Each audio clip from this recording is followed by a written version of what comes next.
yang sama-sama kita hormati dan kita muliakan para habaib, para syaraib, zuriat Nabi sallallahu alaihi wasallam, yang kita hormati, yang kita muliakan para alim ulama, guru-guru agama, tokoh-tokoh masyarakat, para muhibbin hadirin wal hadirat rahimakumullah.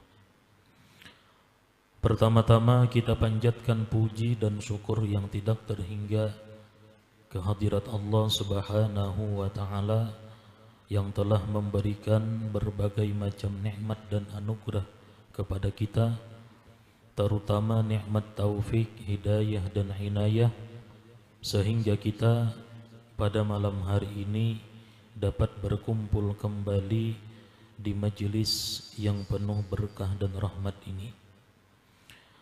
Kemudian salawat dan salam atas junjungan kita Nabi besar Muhammad sallallahu alaihi wasallam dan kepada seluruh keluarga, para sahabat, zuriat dan pengikut beliau ila yaumil qiyamah.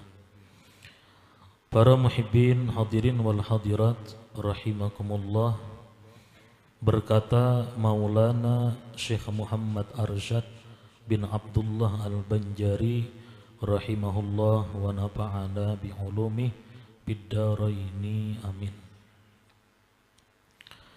Syahdan bahwa telah terdahulu perkataan bahwasanya pekerjaan sanggar menolak bala dan berbuang pasilih, membuang sial dengan cara maulah sesajin, itu bid'ah haram yang amat keji, karena mengandung ia akan beberapa pekerjaan yang ijma' sekalian ulama atas haramnya. Nah, jadi apapun alasannya, menolak bala daripada kampung atau membuang sial dengan cara maulah sesajin, apapun itu alasannya, sepakat ulama bahwa itu hukumnya haram. Maka barang siapa menghalalkan pekerjaan itu, jadilah ia kafir murtad dengan tiada ikhtilaf, artinya sepakat ulama. Orang yang menghalalkan pekerjaan menolak bala, membuang sial dengan cara maulah sesajin tadi, maka sepakat ulama ini orang kafir murtad, sama ada dikerjakan pekerjaan itu atau tiada. Pokoknya bila menghalalkan maka orang itu jadi kafir. Manggawi kah, kadakah? Ada orang datang misalnya kepada tuan guru, datang ujar orang tadi, wahai guru, keluarga kami atau anak kami garing, maranyau, ada nang merasuki, kemudian minta ulahakan sesajin. Nah, jadi ada nang merasuki minta ulahakan sesajin, artinya bila hendak sembuh ulahakan bubur habang, bubur putih, ulahakan wadai ini wadai itu, andak di pohon ganal atau andak di bawah barumahan. Kayak apa guru nih tuh? Lalu ujar guru tadi, kada apa-apa nih tuh, boleh aja aman sekali-sekali. Nah, maka guru tadi menjadi kafir murtad. Nah, jadi bila menghalalkan, padahal guru tadi kada memperbuat, cuman menghalalkan, membolehkan. Nah, orang yang menghalalkan pekerjaan macam tadi, orang itu jadi kafir murtad dengan tiada ikhtilaf, artinya sepakat ulama, kada ada perbedaan di situ, sama ada dikerjakan pekerjaan itu atau tiada. Dan barang siapa mengerjakan pekerjaan itu dengan tiada dihalalkannya akan dia, tahuai pada hukumnya haram, tetap digawi. Dan barang siapa mengerjakan pekerjaan itu dengan tiada dihalalkannya akan dia, tetapi diiktikadkannya, diyakininya bahwa yang disanggar dan diberi pesilih itu memberi bekas ia dengan perangainya, dengan tabiatnya, pada menyakiti dan mawarasi, menyembuhkan dan menolakkan bahaya. Atau diiktikadkannya bahwa sanggar dan pasilih itu memberi bekas ia dengan tabiatnya pada mewarasi dan menolakkan bahaya, maka orang itu jadi kafir dengan ittifaq, sepakat sekalian ulama. Nah, yang kedua ini kafir juga.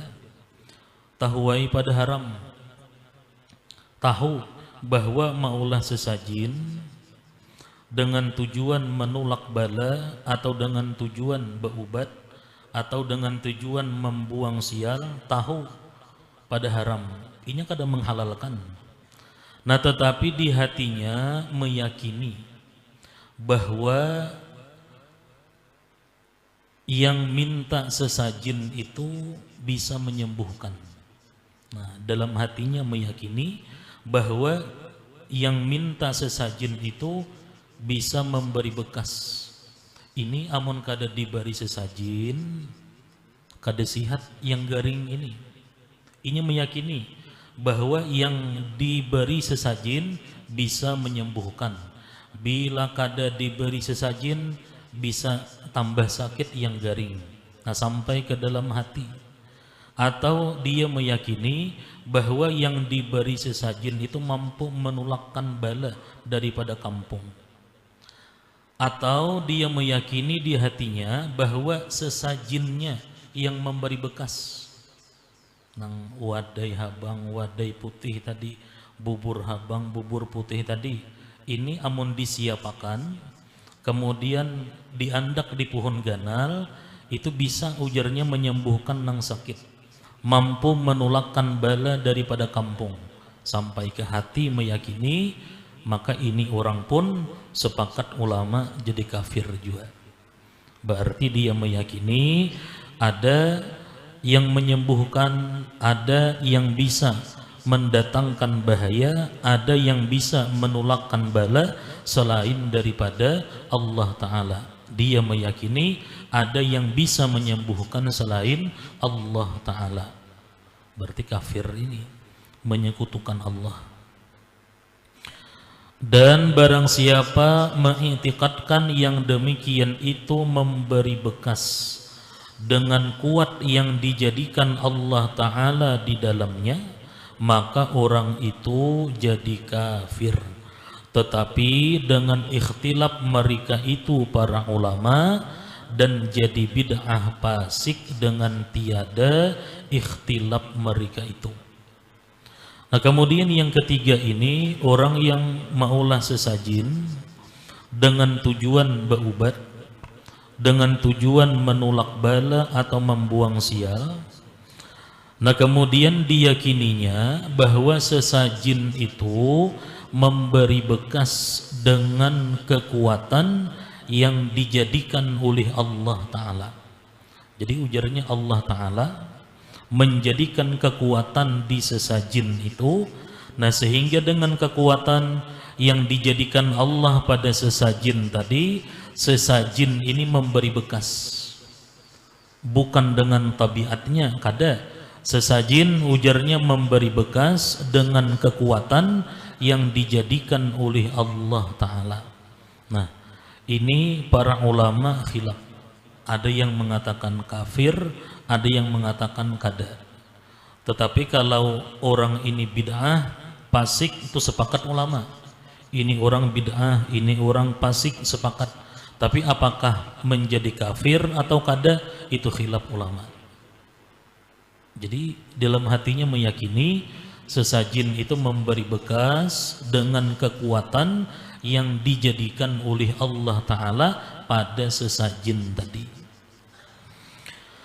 Dan barang siapa mengerjakan pekerjaan itu dengan tiada dihalalkannya akan dia, dan tiada diiktikadkannya akan dia memberi bekas pada suatu jua pun, maka orang itu jadi bid'ah fasik dengan perbuatannya yang demikian itu.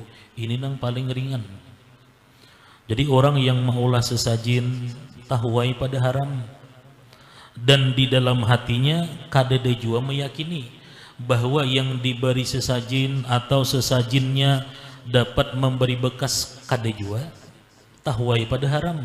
Nah, maka orang yang melakukan itu menjadi fasik dan termasuk pelaku bid'ah sayyi'ah. Orang yang melakukan bid'ah yang jahat. Maka atas tiap-tiap hal, tiap-tiap keadaan tadi wajiblah atas orang yang menghalalkan dan mengerjakan akan pekerjaan itu segera tobat daripadanya. Bagi yang menghalalkannya mesti mengucapkan 2 kalimat syahadat. Karena yang menghalalkan perbuatan maulah sesajin tadi jadi kafir. Kayak apa tobatnya? Membaca 2 kalimat syahadat. Nah, bagi yang mengerjakan tetapi kadang menghalalkan, tobat kepada Allah, minta ampun kepada Allah, kemudian berjanji kada mengulangi lagi. Berjanji kada mengulang lagi. Maka atas tiap-tiap hal wajiblah atas orang yang menghalalkan dan mengerjakan akan pekerjaan itu segera tobat daripadanya dan minta ampun kepada Allah Ta'ala dengan segala syaratnya. Dan janganlah ia putus asa daripada rahmat Allah, dari karena Allah Ta'ala mengampuni akan dosa hambanya. Firman Allah Ta'ala, la taqnatu mir rahmatillah, innallaha yaghfiruz dzunuba jami'a. Artinya jangan kamu putus asa daripada rahmat Allah Ta'ala, karena bahwasanya Allah Ta'ala mengampuni dosa hambanya sekalian. Adapun dosa besar maka diampuninya akan dia dengan tobat.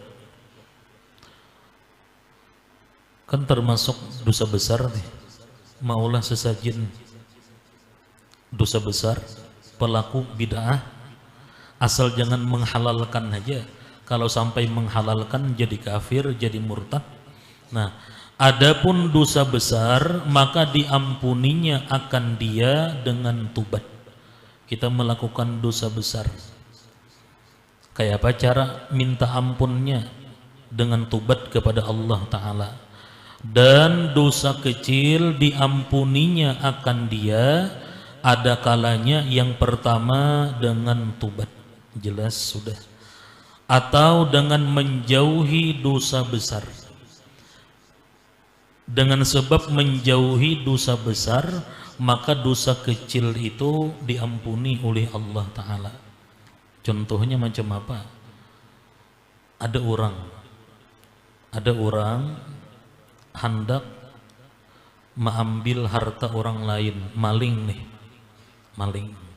Maling ini datang ke rumah orang, kemudian dicungkilnya jendela rumah orang. Ini dosa kecil nih, mencungkil, membuka jendela orang, kemudian masuk ke dalam rumah orang tanpa izin, dosa pulang. Nah, kemudian membuka lemari, pas hendak mengambil duit, kenapakah sadar si maling teh, ujar maling, amun aku mengambil harta orang, berat kaina urusannya, berat hisapnya kaina di hari kiamat. Mencuri termasuk dosa besar.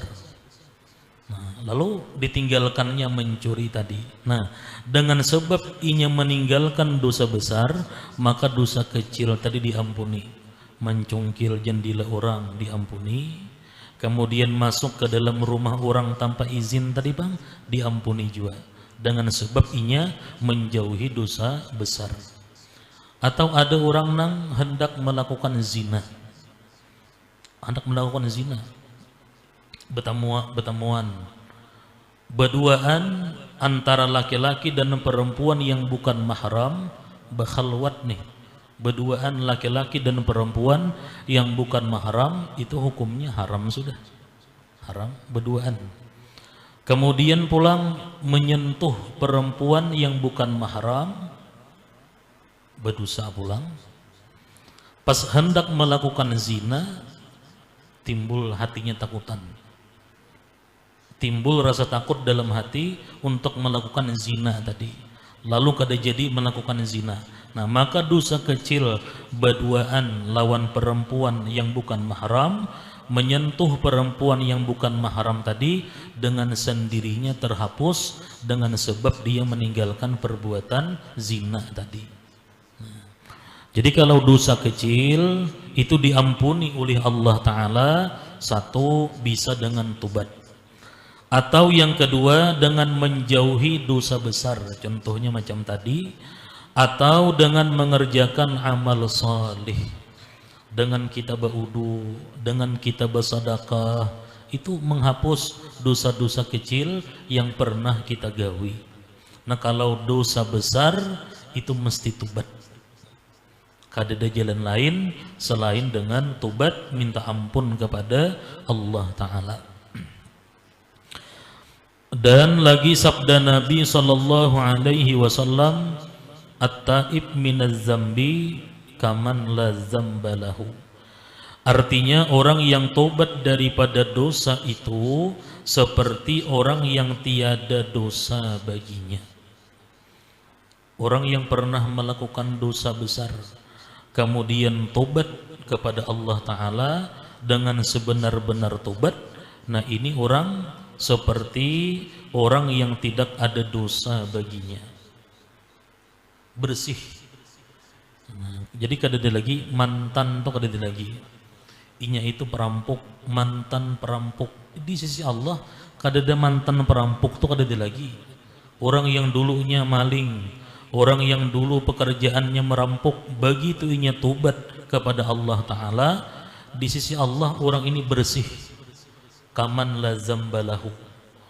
Makanya kada boleh kita di dalam kitab Dalilul Falihin itu, kada boleh kita mencela orang yang melakukan dosa yang sudah tobat, itu kada boleh. Apabila kita mencela orang yang melakukan dosa padahal inya sudah tobat, maka yang mencela tadi kada dimatikan oleh Allah Ta'ala sebelum dia melakukan dosa orang yang dicelanya tadi. Ini orang ini pemabuk dahulunya, gawiannya pemabuk, maling, tapi inya sudah tobat, disambati bahwal napakah misalnya, bah itu taulah bahari gawiannya maling, pemabuk, perampok, padahal orangnya bagus sudah ini tobat. Nah, ini orang kada dimatikan Allah kecuali dia memperbuat dosa orang yang dicelahnya tadi. Nah, karena ujar Nabi, at-taib minaz zambi kaman la zambalahu.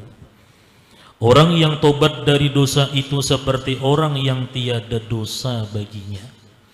Jadi masa lalu orang itu jangan kita lihat lagi. Sejahat apapun masa lalu orang itu, kalau inya sudah tobat kepada Allah, orang itu sudah bersih. Jangan disambat-sambat lagi, jangan diingat-ingat lagi kejahatannya itu. Nah, kemudian soal pertanyaan, apa perbedaan antara syaitan dan jin dan iblis? Apa bedanya syaitan, jin dan iblis? Jawab atas kata Syekh Ibrahim Al-Laqani di dalam kitab Umdatul Murid Syarah Jauharatut Tauhid, nukil daripada Burhan Al-Halabi, bahwa jin dan syaitan itu daripada anak cucu iblis alaihi laknat. Jadi pendapat Syekh Ibrahim Al-Laqani, jin dan syaitan itu anak cucu iblis. Yang Islam daripada mereka itu dinamai jin, dan yang kafir daripada mereka itu dinamai syaitan. Jadi iblis ini nenek moyangnya, tutuhanya. Jadi iblis baanak, bacucu. Nah, anak iblis, cucu iblis yang Islam itu disebut jin. Nah, kemudian anak iblis, cucu iblis yang kafir itu disebut dengan syaitan. Itu pendapat Ibrahim Al-Laqqani. Seperti manusia adalah mereka itu daripada anak cucu Adam. Seperti manusia adalah mereka itu daripada anak cucu Adam alaihi salam. Inilah qaul yang masyhur pada lidah segala manusia. Seperti kita nih, manusia ini anak cucu Nabi Adam. Nah, iblis ada juga berisi anak cucu. Nah, anak cucu iblis yang beriman dinamai jin, anak cucu iblis yang kada beriman yang kafir disebut dengan syaitan. Itu pendapat Syekh Ibrahim Al-Laqqani. Dan seperti yang demikian itu jatuh adawah, artinya permusuhan. Dan seperti yang demikian itu jatuh adawah, permusuhan dan perdaya iblis akan Nabi Adam alaihi salam di dalam surga. Demikianlah jatuh adawah, permusuhan dan perdaya iblis dan anak cucunya akan anak cucu Nabi Adam alaihi salam di dalam dunia. Jadi sebagaimana di dalam surga iblis ini memusuhi lawan Nabi Adam, iblis memperdaya Nabi Adam sehingga Nabi Adam diturunkan ke alam dunia ini, maka permusuhan perdaya iblis berlanjut sampai di dunia ini. Jadi anak cucunya kita manusia nih, itu pun kada lepas daripada bermusuhan dengan iblis, kemudian kada terlepas kita ini daripada perdaya iblis. Iblis selalu berusaha untuk memperdaya, menjurumuskan kita ke dalam kemaksiatan. Jadi kada selesai permusuhan iblis. Kalau bang sesudah Nabi Adam diturunkan ke bumi, iblis ampih memperdaya manusia. Iblis beserta anak cucunya ampih memusuhi manusia, kada. Permusuhan itu berlanjut. Jadi anak cucu iblis siapa? Anak cucu iblis syaitan dan jin. Nah, jadi syaitan ketika kita sudah berada di dunia ini tetap berusaha selalu memperdaya kita dan memusuhi kita manusia. Kata setengah ulama bahwa jin itu lain daripada syaitan. Ada juga. Jadi ujar sebagian ulama, jin itu lain lawan syaitan. Dari karena jin itu adalah setengah mereka itu mukmin dan setengah mereka itu kafir. Dan lagi mereka itu mati. Kalaunya jin mau mati kayak kita. Kemudian jin itu ada jin yang beriman, ada jin yang kafir. Dan syaitan itu sekaliannya kafir, tiada yang mukmin seorang jua pun, dan tiada mati mereka itu melainkan serta iblis jua. Ini ada juga pendapatnya. Ujar pendapat yang lain, jin lawan syaitan itu belain. Kenapa? Karena jin itu ada yang beriman, ada nang kafir. Jin nih, ada nang beriman, ada nang kafir. Nah kemudian jin ini mau mati, nah kayak kita bang, mau mati. Nah sedangkan syaitan itu samuaan kafir, kada ada nang beriman, kada ada. Dan syaitan itu sekaliannya kafir, tiada yang mukmin seorang jiwa pun. Dan syaitan itu kada mati kecuali iblis mati. Nah bila iblis mati, maka syaitan itu mati juga. Nah kemudian kata Wahab bin Munabbih bahwasanya jin itu beberapa jenis. Ujar Wahab bin Munabbih bahwasanya jin itu beberapa jenis. Setengah mereka itu makan dan minum dan bernikah dan beranak ada. Jin itu ada nang makan, minum, kawin, beranak, nang macam kita ada. Yang kedua, dan setengah mereka itu jin tiada makan dan tiada minum dan tiada bernikah ada juga. Jadi ada juga kelompok jin ini makan kada, minum kada, kawin kada, ada juga. Kata setengah ulama adalah jin itu dua taifah, dua kelompok. Satu taifah, satu kelompok makan mereka itu seperti manusia, makan kayak kita. Dan satu taifah, satu kelompok adalah mereka itu jin makan dengan mencium juga. Jadi yang diciumnya itu aroma-aroma yang busuk nang kada nyaman. Jadi kada makan nasi kayak kita, kada minum banyu kayak kita, itu kelompok yang pertama jinnya ada. Ada juga di antara kelompok jin itu makan dan minum dengan cara mencium sisa-sisa makanan, tulang-tulang, bisa menjadi makanan jin. Tapi jin memakan itu kadang tulangnya dimakannya kada, baunya, dengan mencium baunya. Nah jadi makanya diusahakan di rumah itu kalaunya malam itu jangan sampai tapa malam sampah di rumah itu jangan sampai. Karena bilanya bau busuk di rumah kita, bau nang kada nyaman, itu jin di situ, jin. Jadi bilanya hendak guring, usahakan sampah keluarkan pada rumah. Keluarkan pada rumah. Kenapa aja rumah ini pina ada nang mengganggu jar. Bisa itu jin, sampah betuyuk di situ. Bau nang kada nyaman. Seorang guringan jin mahurungnya. Nah bisa nih toh. Jadi usahakan sampah malam jangan ada nang di rumah. Karena ada di antara bangsa jin itu makan dan minum dengan cara mencium. Inilah yang tersebut di dalam Umdatul Murid, di dalam kitab sana disebutkan. Syahdan yang tersebut di dalam kitab Al-Yawaqit wal Jawahir karangan Syekh Abdul Wahab Asy-Sya'rani. Beliau ini hidup di abad yang ke-9, bahwa iblis itu bukan ia bapa oleh sekalian jin. Jadi ujar Syekh Abdul Wahab Asy-Sya'rani, iblis itu lain ninik moyang jin lain.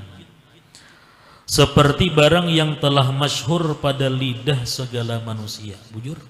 Bahkan di sebahagian kitab tafsir, disebutkan dan memang itu yang masyhur bahwa iblis adalah bapa atau ninik moyang jin, padahal itu kada bujur ujar sidin.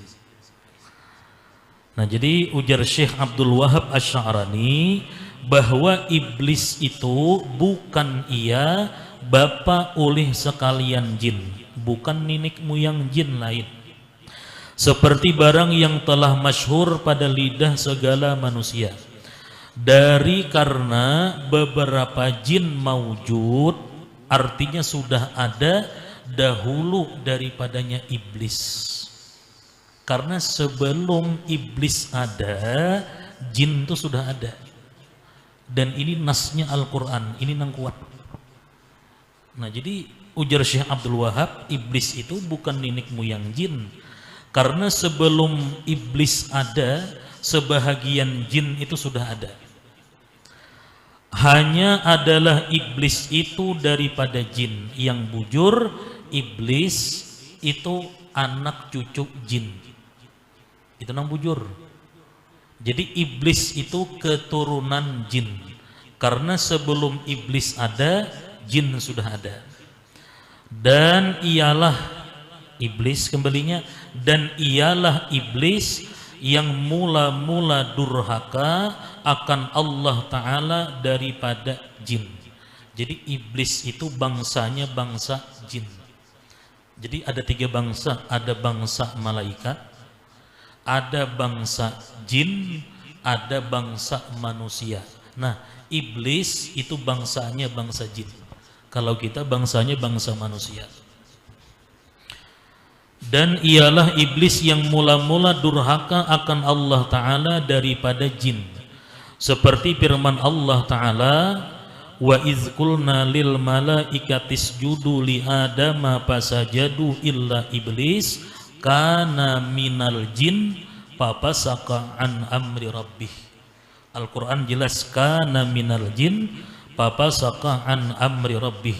Artinya tatkala kami kata bagi segala malaikat, sujudlah kamu sekalian bagi Adam, maka sujud sekalian mereka itu baginya Adam, melainkan iblis jua yang enggan daripada sujud adalah ia iblis daripada jin.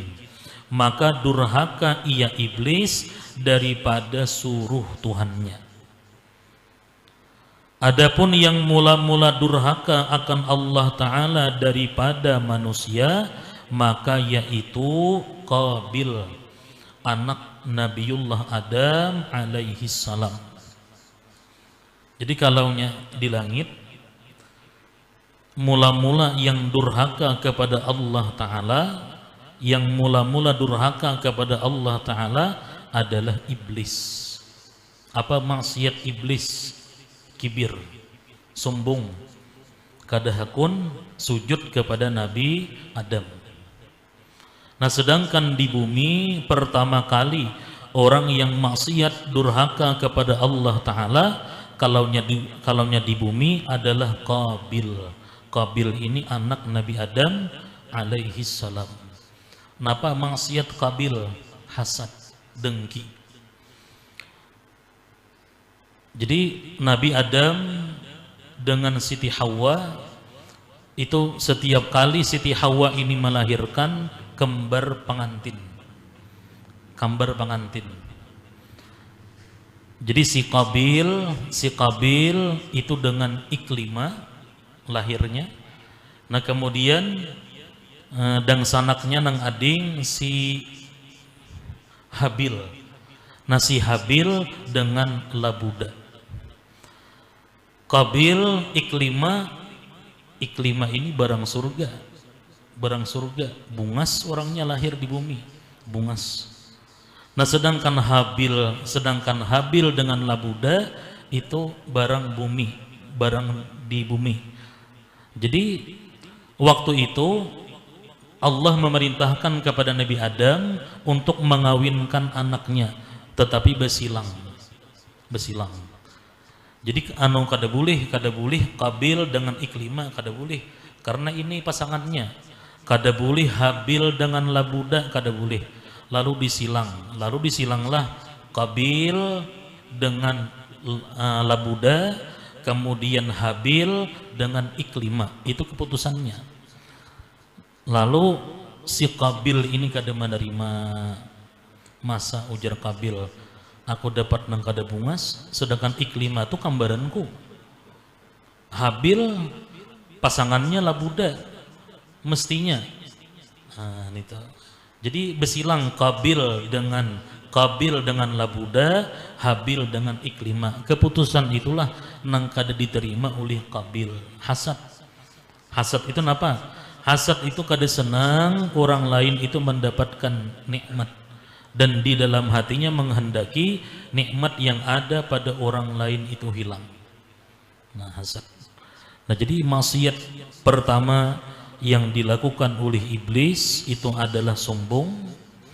Nah, sedangkan maksiat pertama yang dilakukan Qabil di bumi adalah hasad, yang akhirnya dengan sebab dengki tadi Qabil membunuh Habil, dibunuhnya. Nah, kemudian soal kaina, adakah bersahabat dan sekedudukan dengan jin itu kepujian atau sangat keji? Orang nang bersahabat dengan jin itu baguskah, kadakah? Nah, itu kaina pulang. Ila hadratin Nabiil Mustafa Rasulullah sallallahu alaihi wasallam. Al-Fatihah.